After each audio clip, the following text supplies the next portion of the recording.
রাধে রাধে সকলকে। একাদশীর সমান ব্রত আর কোনো ব্রত হয় না। না, আমি বলছি না, শাস্ত্র বলছে। আজ বলবো যোগিনী একাদশী সম্পর্কে। 2রা জুলাই 2024 যোগিনী একাদশী।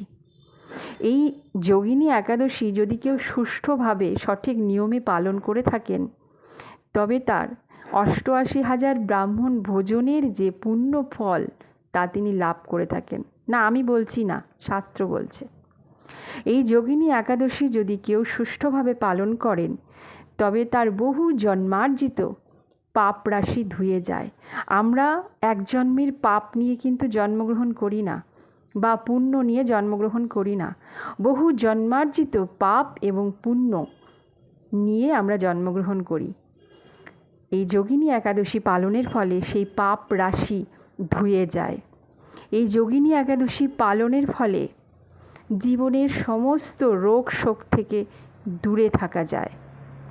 এই যোগিনী একাদশী যদি কেউ সারা জীবন ধরে পালন করে থাকেন, তবে সে মৃত্যুর পরে ভগবানের বৈকুণ্ঠ ধামে তার স্থান হয়ে থাকে।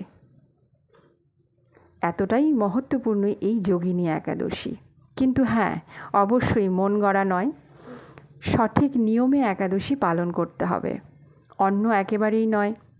অন্নের থেকে যা যা তৈরি, ভাত, রুটি, গম, যা কিছু, সব কিছু বর্জন করতে হবে। সব থেকে ভালো হয় ফল, দুধ, জল খেয়ে করা।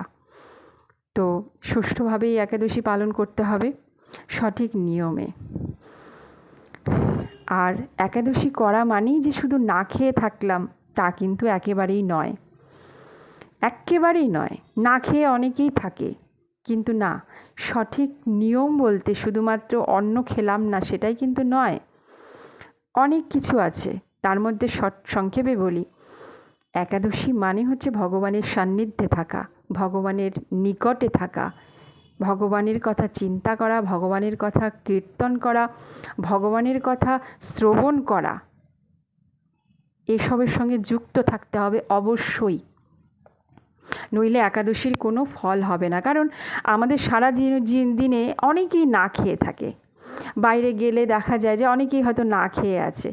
তারা কি একাদশীর ফল লাভ করতে পারে? না।